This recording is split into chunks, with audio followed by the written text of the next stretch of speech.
There we have it. That's the moment.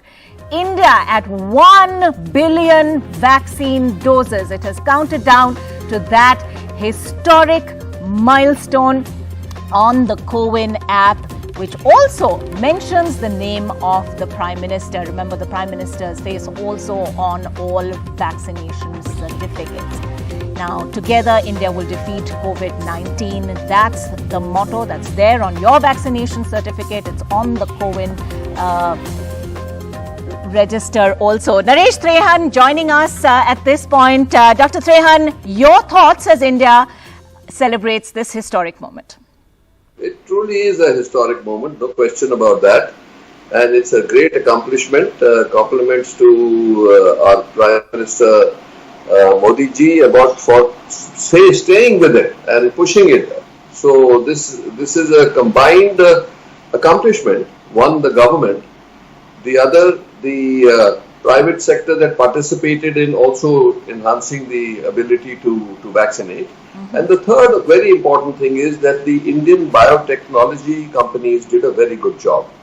So they have not only manufactured the AstraZeneca one in India, but the like companies like Bharat Biotech, Zydus and all that have actually made new vaccines in India, which are actually an accomplishment in such a short time.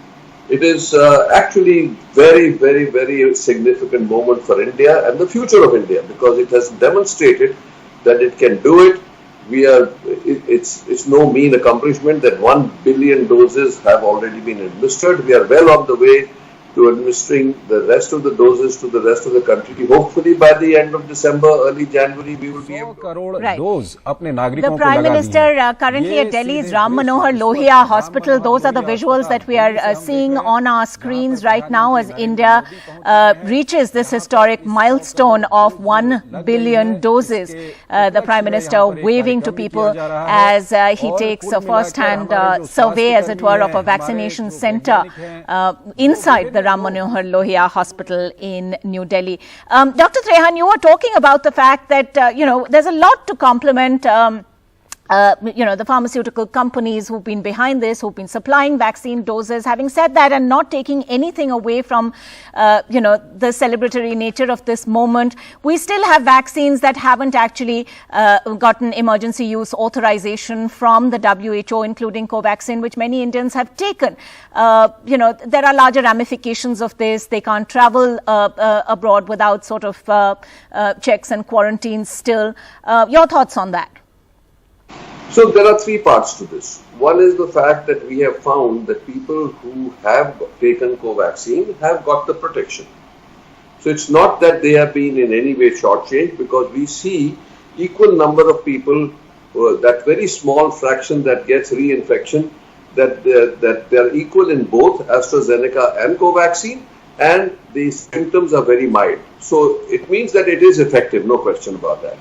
The second is, yes, the inconvenience of travel. Yes, it is today. But the third thing is that looks like the WHO is working now at the last stage to actually validate it. So hopefully in the next week or two, we will get validation for Covaxin also. So I think that from that point of view, we are okay. Now the bigger part that worries us is still the children. Now, while we celebrate, we have to keep an eye on the fact that the children are still unvaccinated, they are still exposed, and we need to try to get them vaccines as fast as possible. So there is one candidate which Bharat Biotech has actually applied for, which has been given approval by the expert committee, and hopefully DCGI will find the data valid and then give the approval. So that would be a big relief, because close to 30 crore are children who are not eligible for vaccination today. Right. So with this 1 billion, 100 crore mark crossed, the number of adults who need the second dose, so should be able to do, because if we can do 1 crore a day. But having said that, Dr. Trehan, pardon me for interrupting, Dr. Trehan, but having said that, that is an area of concern, that we have 51% who've taken the first dose, but only 20% who are fully vaccinated. There are adults in this country who have not gone back for their second dose. How do we address that? No, that is really a major gap right now, this vaccine hesitancy. And I would like to point out that Russia showed the maximum vaccine hesitancy in their population. Today, they are going through the worst wave, and most of them people who have got affected and are in the hospital are people who were unvaccinated. So it is a very clear thing to the public to know that vaccines we have seen, rare side effects. That was of any consequence. So the benefits of protection from vaccine far outweigh that of any doubts about taking the vaccine. So I think that we need to encourage, we need to put this data out to everybody. Right. Let the people understand that yes, there is a real protection for it. It's not like that we are pushing something which has its hidden dangers. It's not so. So it's proven again and again. People who got the vaccine and who even got reinfected had very mild symptoms. We have not had any deaths in them, which is a big thing. Yes.